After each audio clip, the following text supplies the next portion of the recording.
Hello, welcome to today's discussion. I'm called Banana Mata and I'm a journalist. Today's discussion will focus on the impact of technologies on families. We are having this discussion at a time when most of us have experienced the COVID-19 pandemic over the last year. This is the second year of the pandemic. And the discussion today will focus on what kind of impact have we experienced in our homes, in our families, as a result of the pandemic itself, but also the impact of the technologies that we are seeing around us. And this is because today, as we all know, technology has become a way of life. But against this backdrop, how do we continue to have quality of life with our families? I'm very privileged to have a distinguished panel to discuss with us some of these issues. And I'll start by introducing Ms. Mirelle Batamriza, the Director General for Family and Promotion, Gender Rights at the Ministry of Gender and Family Promotion. Welcome to the discussion. Thank you, Bena. The next panelist is Clarisse Ibaribsa, who is the CEO of Hehe, a technology company. Thank you for joining us. Thank you for having me. And the next panelist is Patrick Buchana, the CEO of AC Group, which you would probably know as Tap and Go. Welcome to the program. So let's start this discussion by having a general picture from someone who has been following what has been happening around the family scene. And I will start with you, Mirelle. If you could give us a general picture of how the pandemic has affected Rwandan families, from where you see it, from the research that you have done, from dealing with family issues on a day-to-day basis. What can you tell us about how the pandemic has affected Rwandan families? Thank you. Thank you, Bena. Thank you for having us on this discussion. The Rwandan families have been affected positively and negatively in both ways. As far as positive way is concerned, we can say people were locked together, and the measures of working from home, continuing education from home, using IT devices to learn from online, really helped families to stay together, and the engagement of parents in education and helping their kids in online learning was really improved. But also, it strengthened those bonds between parents and kids, because they had to be together for a long time. But when you look with families that were in conflicts, the situation was bad for them. It's when we have noticed that some families staying inside with the perpetrators, the GBV cases raised in those families, and as long as some families lost their jobs, so the capacity to care and to provide to their families reduced, and it increased the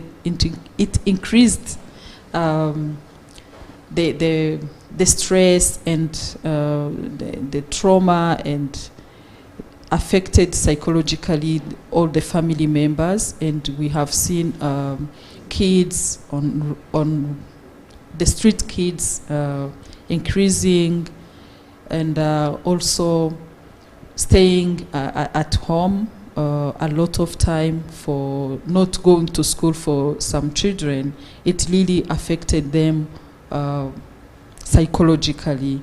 So for some families, it went well, where the bonds were really strengthened, but other families that lost their jobs and had to find ways to feed their families, it really affected them badly.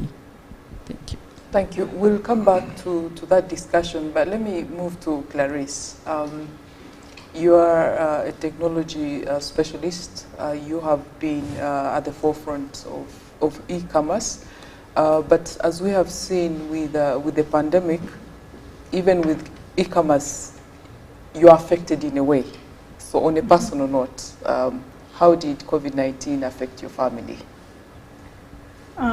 Yes, like Mireille said, it had both a positive impact, but there were some negative effects as a result of the pandemic. And for me, honestly, just hearing what a lot of the families had to go through, I would say that one of the things that came to the forefront during the pandemic was an attitude of gratitude, a little bit more gratitude than there was before, because we were able to continue working. We had access to technology. School did not necessarily continue for my children, but at least we could, still be together as a family. And it also, just demystified a lot of things for me in terms of, how can I be a mother at home and still maintain a professional career? So that for me, a lot was demystified, and I realized I was missing so much of my children's lives, even when I thought I was present. So just being with them on a daily basis, I realized how much more I needed to be doing.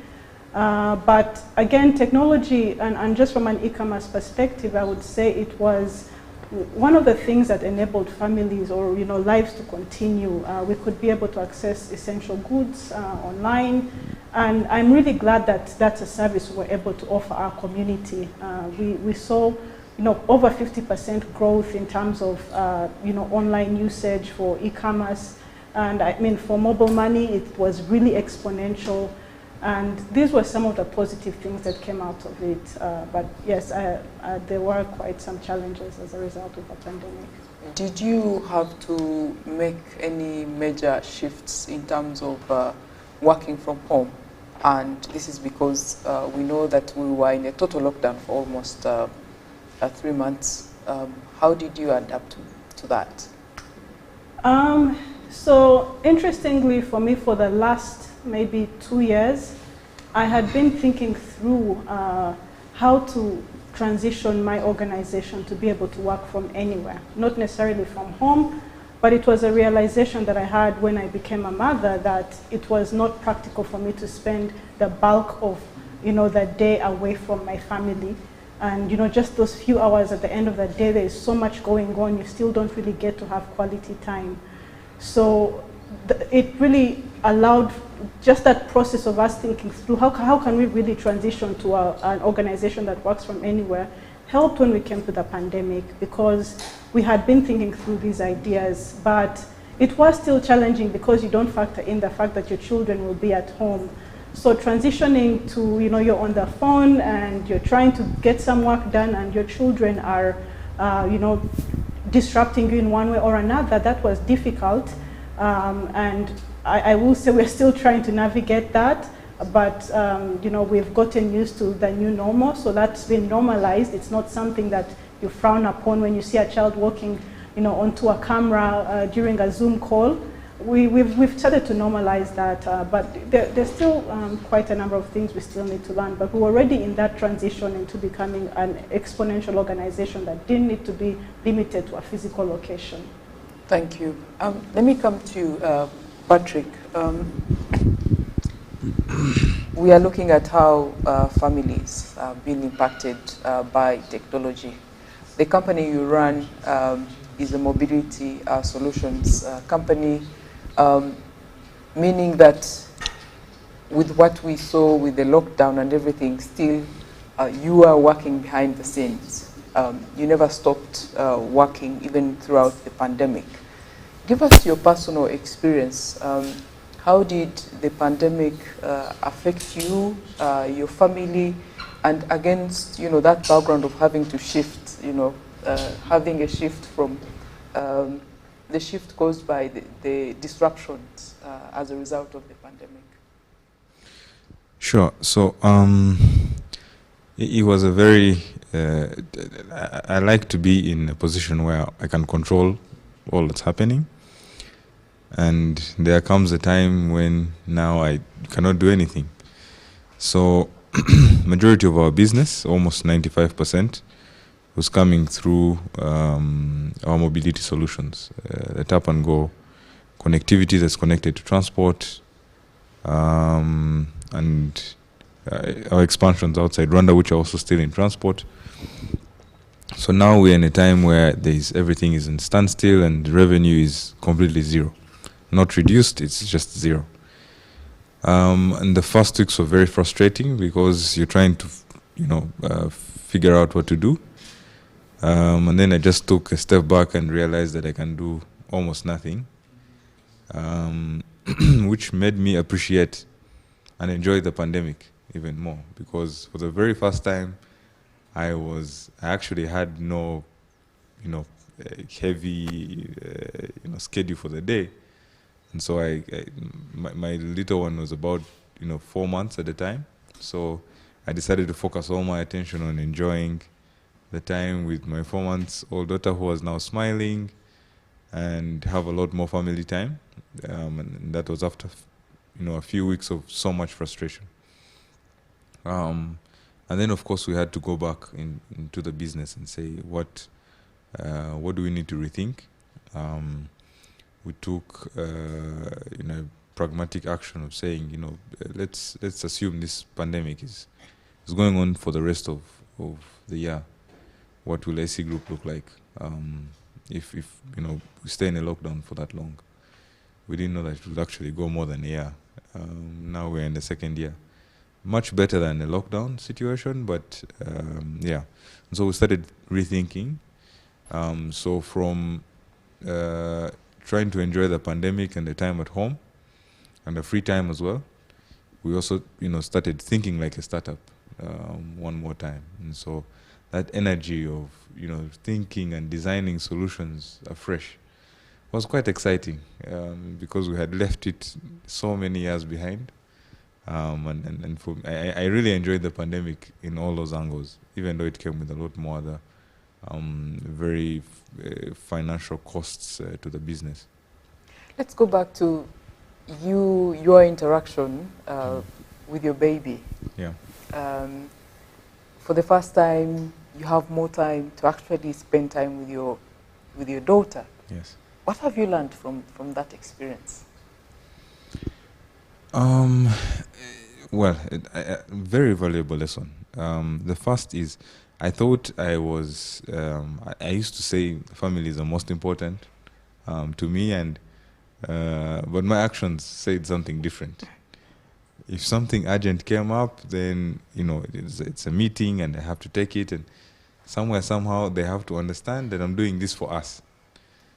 But at some point, my wife asked me,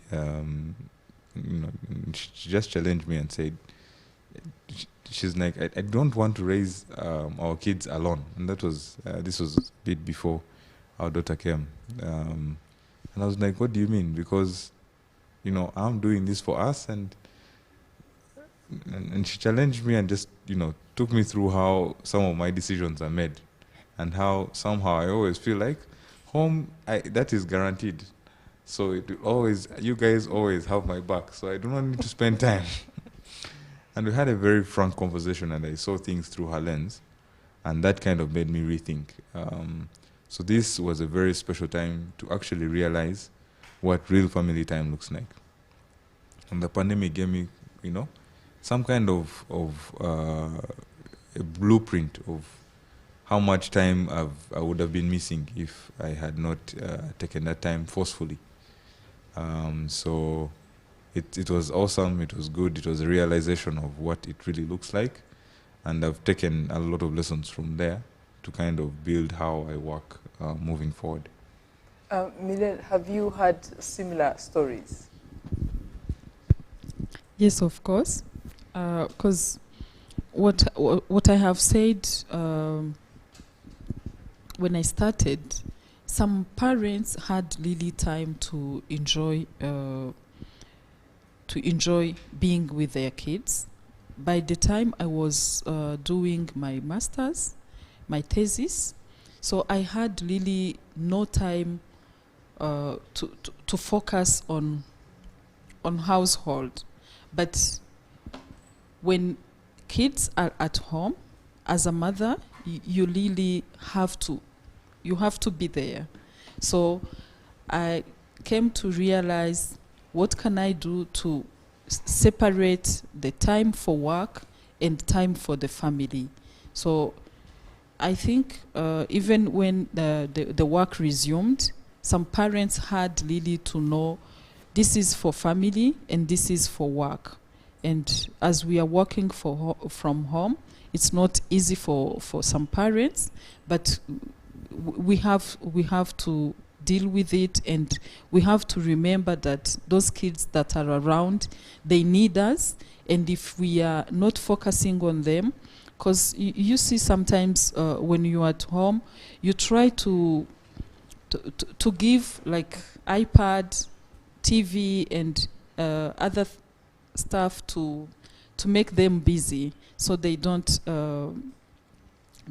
interrupt you. We have seen that on a way that some kids are really lost in that, and it's not good for them. We remind every parent, now I'm coming back to the work today within the ministry, to remind parents to be there for their kids. Because if we say like the brain of the kids develop when at 80% when they are before 6 years old, and they don't need the TV, they don't need the phones to develop, but they need that physical contact, the bonds with their family members, and they learn by imitation. If as a mother or a father, you are there and you spent your whole day on your phone, on your laptop, on the TV, it won't help them. They will follow your example. So we really focus, we really beg parents to remember that what their kids really need, and teach by example, being the good examples for their kids. Thank you. Clarice, carrying on what she has just mentioned, the difficulty around balancing. You've shifted work to home full time. How do you find a balance? How do you strike a balance amidst, one, of course, the kids need to know the technology, and already we see that more children are on these platforms. So you're working and they're also working ideally on social media platforms. How do you strike the balance? So my children are quite young. I have a 4-year-old and a 22-month-old. So their ability to use technology is not as advanced as, let's say, a teenager. But during the pandemic, of course, the amount of technology usage sort of almost skyrocketed as a result of, first of all, watching us. Like Mary said, watching us using the technology. They want to do exactly what you're doing. But also school demanded it. We tried that at first, and it didn't seem to be working for us, to be honest. But one of the things that I became very honest with myself was, you can't have your cake and eat it. I have to make some sacrifices. I have to make some sacrifices as a working from home mom to find, fixed chunks of time where I can really get to work and then turn every device off and spend time with family. So we were intentional about that as a family and said, okay, devices are away at this time. But also we did what we call in product design, we design thought our home. So you design, think, and say, what lifestyle do we want to live according to our values? So we provide our family, our children, with various activities. Okay, you've taken the devices away, but what are you replacing that with? So just being intentional and saying we're going to try and have activities that they can do at home. We also get to spend time with them, of course, but make the right thing to do, the easiest thing to do for them by creating an environment where that is possible. And that's something we're constantly reevaluating. We did some very radical things. We began homeschooling. We changed the way that we spend time together at the table, how we play together. We moved furniture around to make all of that work. But you have to make some sacrifices if you want to have that. I don't know if it's balance or integration, but if you want to make sure that you don't endanger your family because you're doing something that you think you should do. Patrick, can you relate to what she's saying? That difficulty of navigating, striking a balance. Yes, I can do that, and I would like to relate it to outsourcing, which one of the books states very clearly. How will you measure your life? And just imagine, as a company, you're outsourcing your core business to something or someone. And because it's your core business, you need to be very careful about who you're outsourcing it to. So you're not going to outsource it to someone that you worry about the way they make their decisions. You're not going to outsource it to someone who does not share the same values. Like Larry said, you're not going to outsource it to, because then whatever you're working on is just going to be watered down. So many times, us parents are outsourcing raising of kids to technology. So you can imagine, myself, when I open, I can choose who I decide to follow on social media and on what I decide to see, and I will still find things that I'm like, how on earth did someone think about something like this, and go ahead to post it. So you can imagine now you're outsourcing raising of your child to an iPad, and that's exactly what it is. You're outsourcing it to an iPad that content could range from extremely bad and horrible content to something nice, and there is a gray area in there that you cannot control, especially when the child has. And so for parents, you just need to ask yourself, is this how I want my children to be raised? And when you answer that question, then it should also follow through with the actions that you put in place to ensure that your children are raised according to the answer that you've given yourself. So for me and us as a family, we've decided to be very active and not to outsource that. It's our place. It's very easy as a parent to say, I'm a little busy, let me pass on the iPad and just distract the child. But very often it now becomes a habit, and things that keep you busy will always be there. But the thing is that you'll never get this valuable time, that you've taken. As Miriam said, the first 6 years, almost 80% of the development is happening. So you can imagine you've outsourced 80% to technology. And, there's always a comfort that we give ourselves that we're working hard to get there, and then at some point we will have enough time to be with the family. But you miss those years, you can never get them back. Kids grow up so fast. When they get into their teenage age, you have very little influence on them. And if you outsourced your raising to technology, then technology now tells them everything. And you are just an outsider trying to advise. Very soon they grow up and get their own families. But the fact that as a parent you do not take any deliberate action to raise your child means you've destroyed another family, because that is the standard for your child to raise a family on. Apart from, of course, exceptional people who then find themselves, and say, I'm going to do something different. But you can imagine your child saying, I'm going to do something different from what my parents did. It already tells you a lot about it. And so you find that some of these things that you're working so hard for actually don't even matter. Your child doesn't care about them. At a certain age, you also won't care about them because time has gone, and so it's a very difficult choice because you have to get out of your way and sacrifice quite a lot, and you also have to realize that these years of our children are never going to be got back. Opportunities at work and in office and in the job market, they will always be there, and we've seen that multiple times. We've seen people starting businesses at 45 and still being successful, but trying to catch a child at 18, I don't think you have that much of a chance. So I think it's a very difficult thing. I have no answer on how to balance that, but I just know that when you need to decide, you just need to take the right decision, because the family is always the right decision. Thank you. Miret, can you speak briefly about that?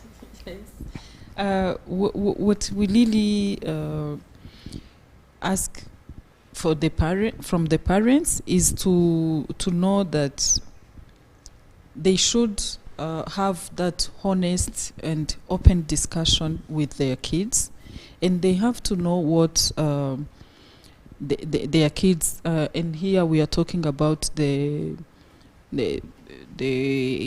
toddler and the adolescent. We have parents have to know what they are doing with their devices, because sometimes they spend much time on these digital devices, and as it can strengthen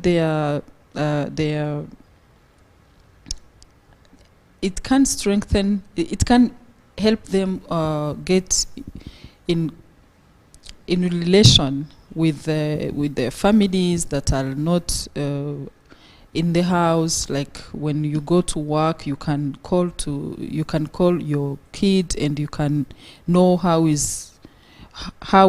he is doing. You can be informed about how the school is being done, and you can get more information about from your kids about how he spent the day. But if you spend more time on those devices, either as a parent or as a kid, it can really have negative impact on both of you. So what we really ask parents is to make an open discussion with their kids and tell them advice on what to do when it comes to be in contact with strangers online, because some people can harm children and adolescents online. So children has to have those information to protect themselves, and they have to know how and when to report to their parents when they maybe if they met someone online and asked to share some pictures. They first have to know it's not really good for them, and they have to know when and where to report. If they're at school, they have to tell the teacher, but mostly they have to let the parents know so they can help them deal with that issue. As Clarisse said, parents have to diversify the activities for the children, not only being left on with the digital platforms alone. They have also to encourage them to manage their devices in a place where they can see them. Not because sometimes you find kids spending the whole day in their room closed. You can't know what is happening there. But if they are where you can see, you can monitor the emotions, the what. You can easily know what is going on with what they are watching. Also, we really ask parents to be aware and to make them informed about what is happening online, because they can't help children if they don't if they are not aware that children can be harmed using the digital devices. I like that you mentioned the issue of awareness, and I think sometimes we take it for granted that the parents themselves are aware of technology and what its impact is likely to be. And this is why I want to bring in Clarice and Patrick. Talk to us about what we would call a digital profile and why families should worry about that. And the reason I'm asking that question is because today we see that there are so many family pictures on Facebook, Instagram, Twitter, family moments, private moments that we see online that probably shouldn't be, WhatsApp profiles. Why should families start thinking about these things? Yeah, that's a very good question. And sometimes we see a new technology coming up, let's say WhatsApp, and all of a sudden it's got a status section, and we think it's a good way to share our lives. But we forget that anything you put online is probably going to be online forever. And what could have been a moment of, just sharing something significant, meaningful that happened with your family could actually be exploited in one way or another. We've seen incidences where just because you posted a picture of you and a couple of friends out somewhere, and maybe in the picture something was captured, the location, some private information, people post happy birthday to you online, somebody can actually commit credit card fraud, for example, as a result of just following your social media breadcrumbs that you've left.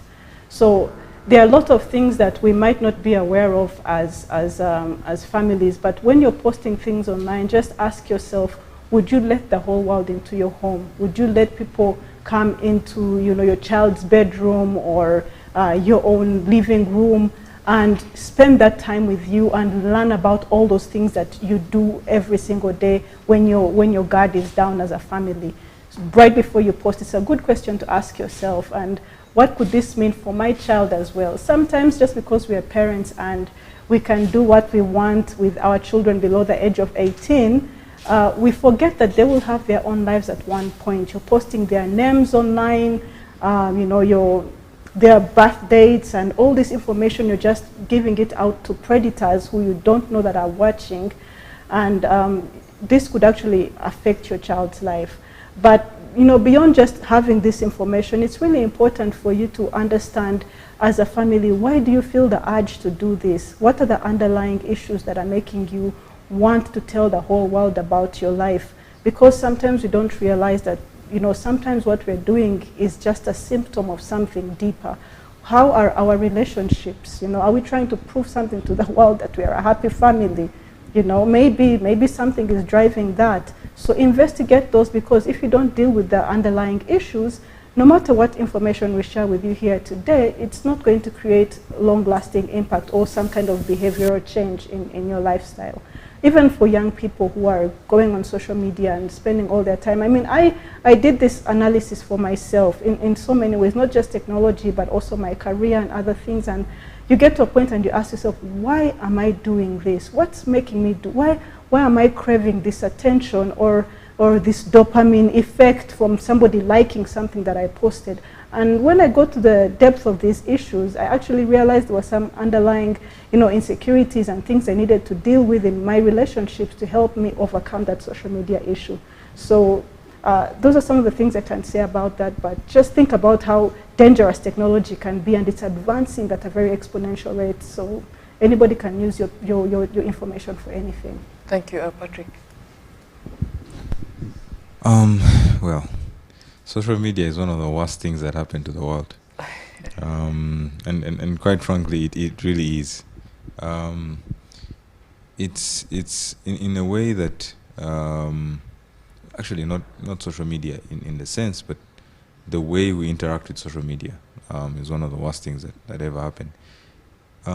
So first of all, there's so much information that social media platforms pull from you, personal information, what you're trying to look at, and create a profile that they market to someone who's advertising, because they have to make money. And for them to make more money, they are designed to keep you online even more.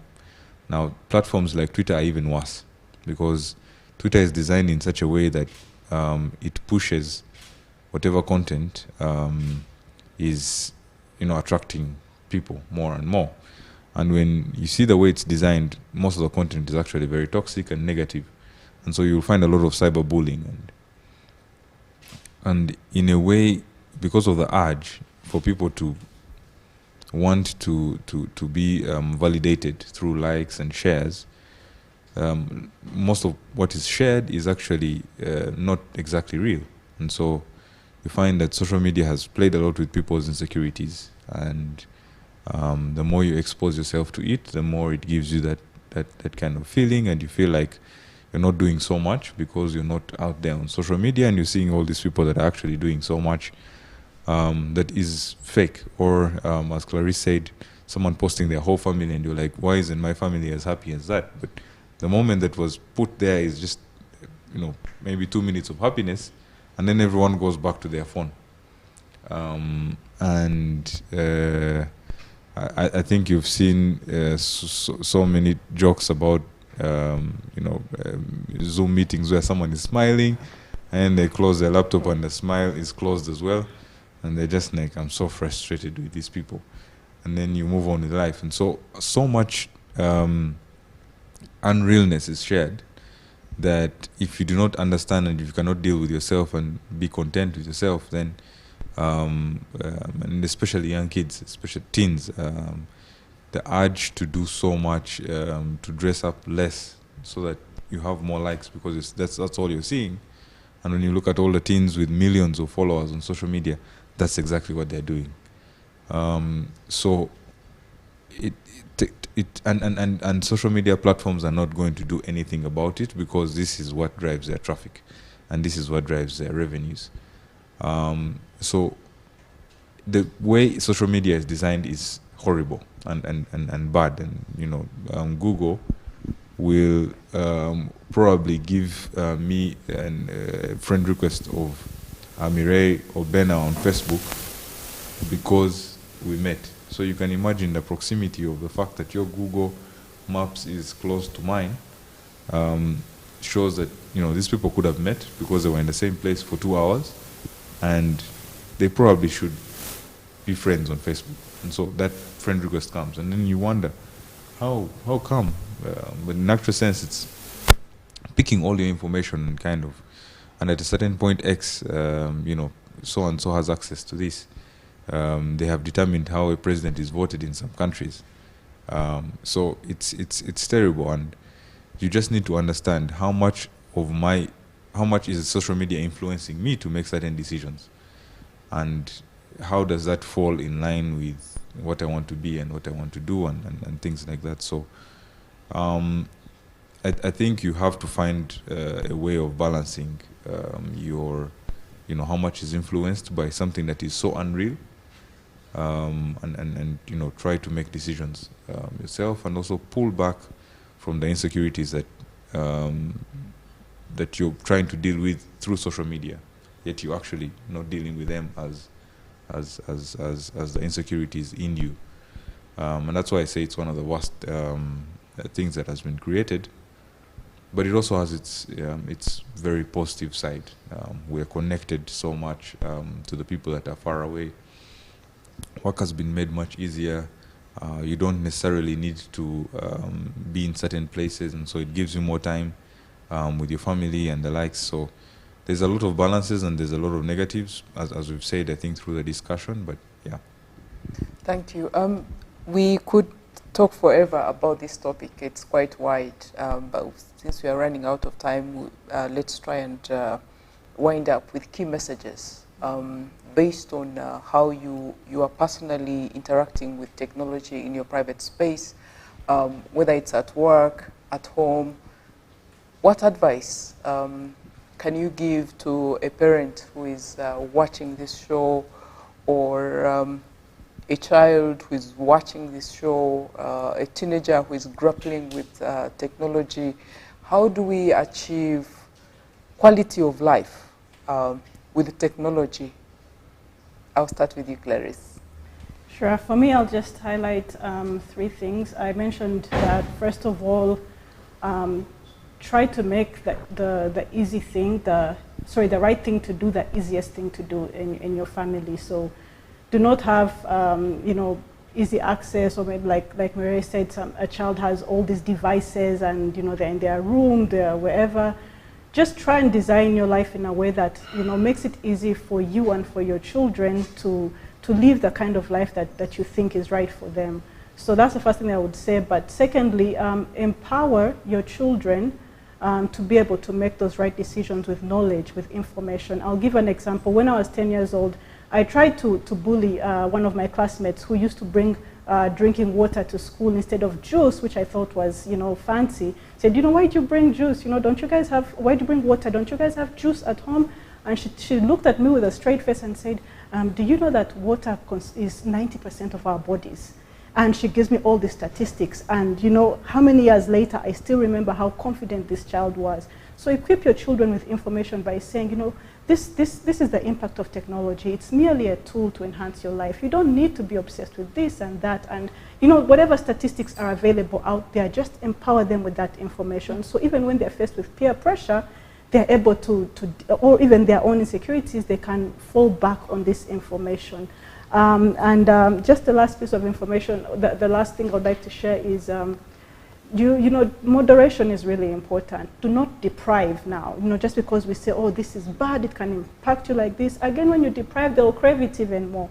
So find the right way to moderate. So if you've sort of, designed your lifestyle in a way that encourages the right behavior, you've empowered yourselves with information, then you can actually use this technology like it was intended in some ways to enhance your lives, to make you more productive and not to become a slave to it.